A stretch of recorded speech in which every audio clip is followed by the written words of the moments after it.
Hey there, this is Mr. Weaver here, and this is Lesson 2 on Domain and Range.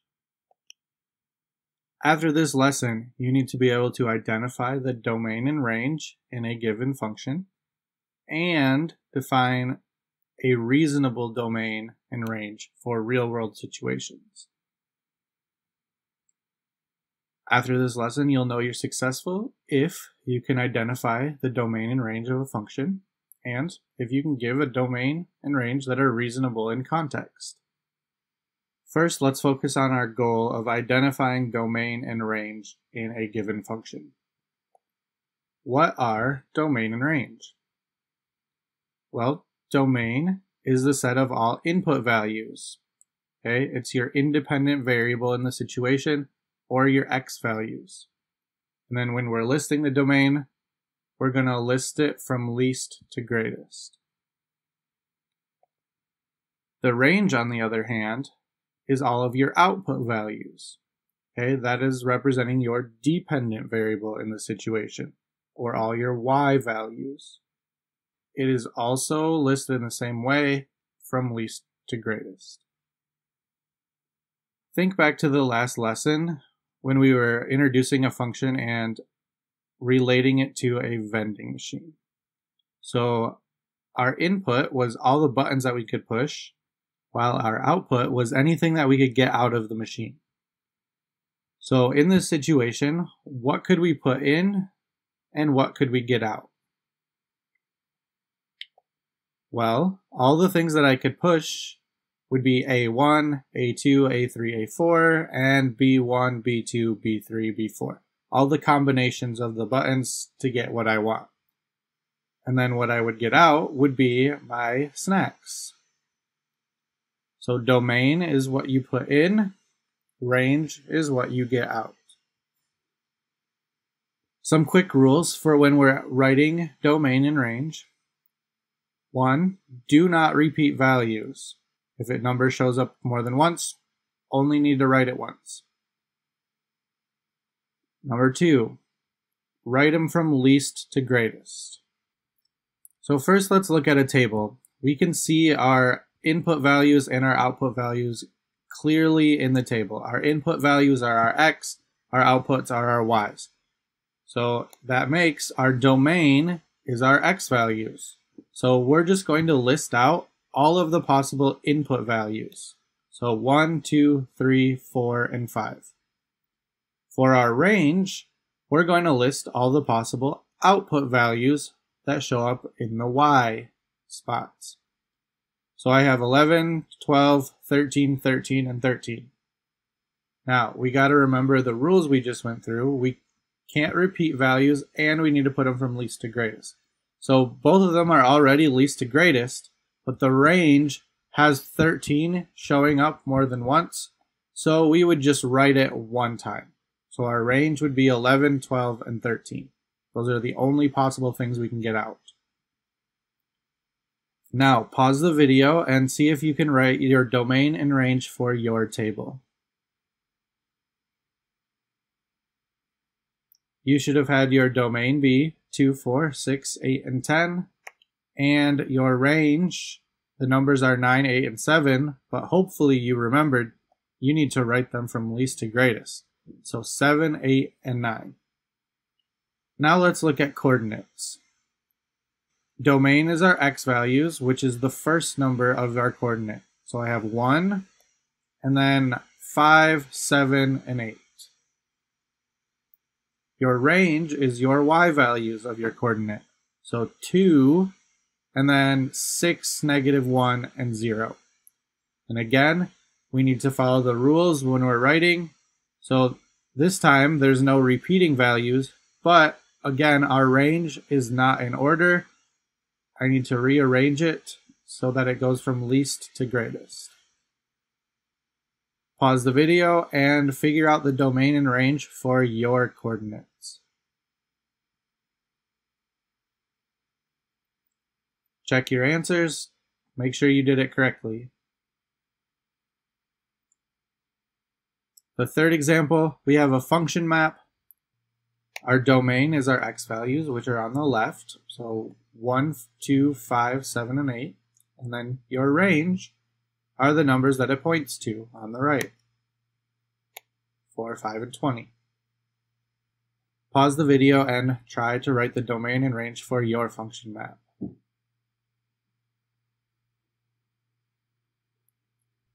Check your answers. Hopefully you have what I wrote down. Make sure you're putting it in the correct order.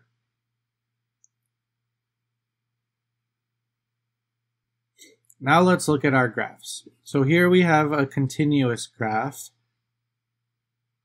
This one is a little different than the rest. Now, a line has a bunch of different points on it, but how do we know which ones to write down? Because I could pick those points, or I could have picked the points between them, or if I were to zoom in even closer, I could pick points that fall between the points that I already had, and I could keep getting closer and closer. Which points do I write down? Okay, and I only did a small section of the line. I didn't go further in either direction. All these points close together end up making the line.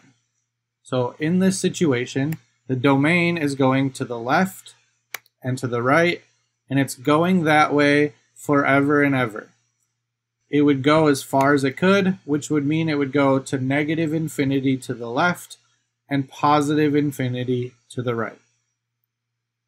Now, when we're talking about domain, we're talking about our x values. So our domain in this situation would be x is between negative infinity and positive infinity.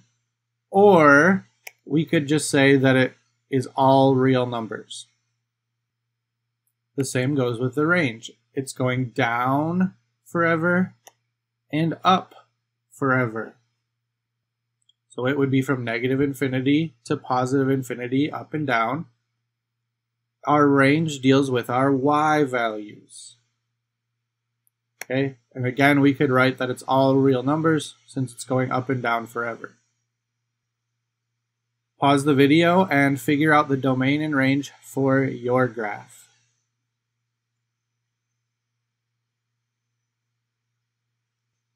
Hopefully you realized that it was the same type of situation, just the graph is sloped a little bit differently. But check your answers nonetheless.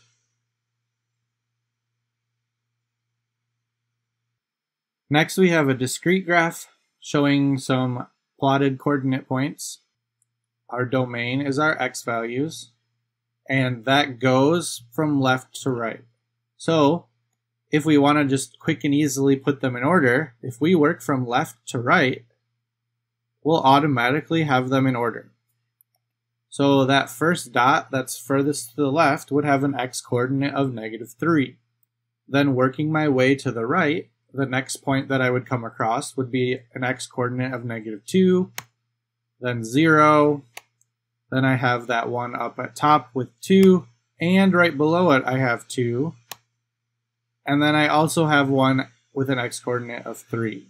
So my domain would just be all of those numbers, but I got to make sure I don't repeat them, so I can't use that 2 twice. My range is going up and down.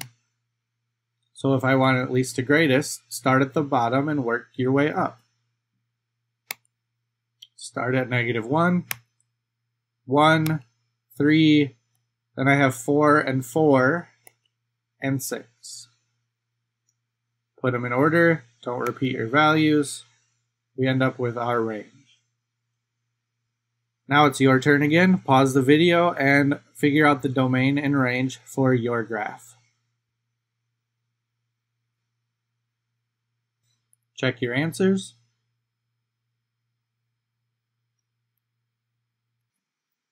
Finally, let's look at another type of graph that you might see, and it doesn't go on forever and ever. If you notice, it has a start and an end point.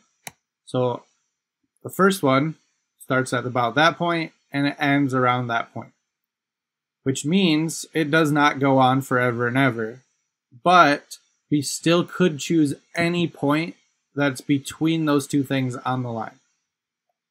So my domain would go as far as I could to the left and as far as I can to the right. So to the left, as far as I can go is 0. To the right, as far as I can go is 12.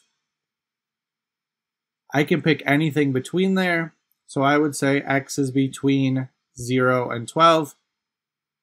And this time, if you notice, I used the greater than or equal to sign because I can get to those numbers. Unlike before, I can't ever get to infinity. The range is going up and down. The lowest point here is 0, and the highest point is at 4. So my range, my y values, have to be between 0 and 4. It's your turn again. Pause the video and write the domain and range for your graph.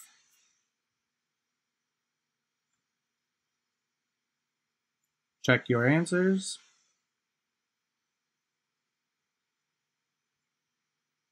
Next, let's look at our second goal. Okay, defining the domain and range that are reasonable for real-world situations. When we're dealing with real-world situations, we need to take into account that the domain is like our independent variable and our range is like our dependent variable. So what we change in the domain is going to affect what happens in the range. So in this first situation, a hose fills a 10,000 gallon swimming pool at a rate of 10 gallons per minute. Now, if we think through this situation, what is affecting what? The time that it takes, the longer we put our hose in and have it go, the more water we get in the pool. So our domain would be how long we can have the hose sit in the pool, and our range would be how much water is in the pool. Well, in this situation, it might be a little easier to work backwards. So our range is how much water is in the pool. Well, I could have no water in the pool, or the most water that I could possibly fit in the pool is 10,000 gallons. After that, it would overflow and it would no longer be in the pool. So my range, okay, my total would be between 0 and 10,000. The domain is a little trickier to figure out. So in order to get these range values, I need to think what is happening with my time in order to get these values. Well, if I haven't started filling the pool yet, there would be no time. So I know my low end of my domain would be 0. But how long does it take to fill 10,000 gallons? Well, it says that it's going at a rate of 10 gallons per minute. So if I divide the gallons by my rate, it must have taken 1,000 minutes. My domain can only be between 0 and 1,000. Okay, 0, it hasn't started yet. And then at 1,000 minutes is when the pool starts overflowing. In this type of situation where it's the time is going, we use the interval way of writing. So 0 is less than x is less than 1,000. Okay, or x is between 0 and 1,000 because our time is going on continuously, and we could figure out the amount of water that's in the pool at 4.5 minutes or 9.72 minutes. Okay, the water is continuously flowing, so we're going to use an interval to show that it could be anything between the two numbers. Pause the video and see if you can figure out the domain and range for the bathtub.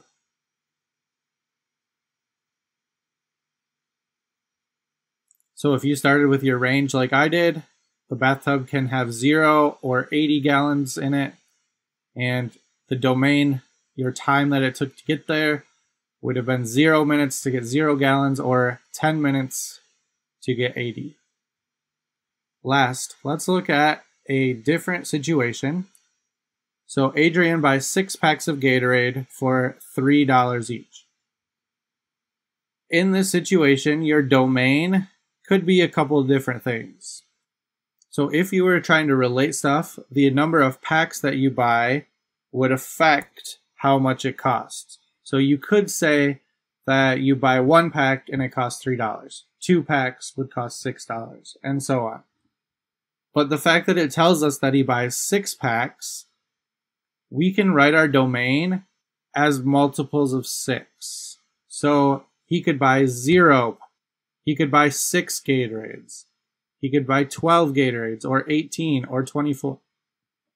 Because he is buying them in packs of 6, in this situation, he can't buy anything between. Okay, yes, I know you can buy individual things, but that's not what it tells us here. So he can't buy 1 Gatorade. He can't buy 4. He can't buy 10. He can only buy multiples of 6.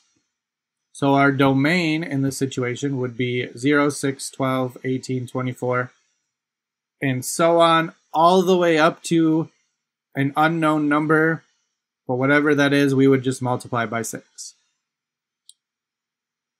Our range then would be how much does it cost for the amount of Gatorades. So if he bought 0 Gatorades, it would cost $0. 6 Gatorades would be $3, 12 would be $6, 18 would be $9, and so on. It costs $3 for each pack. Okay, again, we can't get numbers in between, so I couldn't get $2 or $7 or $10 because that would imply that I was able to buy numbers between my domain, which I can't. So try the last one here. What are the domain and range for 4 packs of mac and cheese selling for $2 each?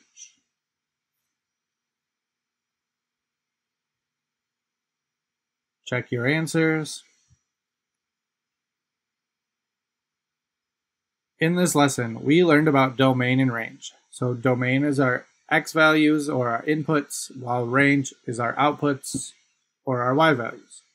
And you can write it as discrete values, okay, where you're just listing out the numbers, or it could be a continuous set, okay, where we're given an interval that it is between. You could also write it between negative infinity to positive infinity. If a line is going on forever and ever, that situation is known as all real numbers. In context, we need to think about the independent variable and the dependent variable. Domain is your independent variable, for example, time or your number of items in this situation, while your range is your dependent variable, your amount of water, your cost, etc. When you're figuring out the domain and range for these situations, you really need to take into account and think logically about what could be happening in the situation to figure out an appropriate domain and range for that context. After this lesson, do you now know how to identify the domain and range of a function? And can you give a reasonable domain and range for the context that you are given? And that's the end of lesson 2 on domain and range.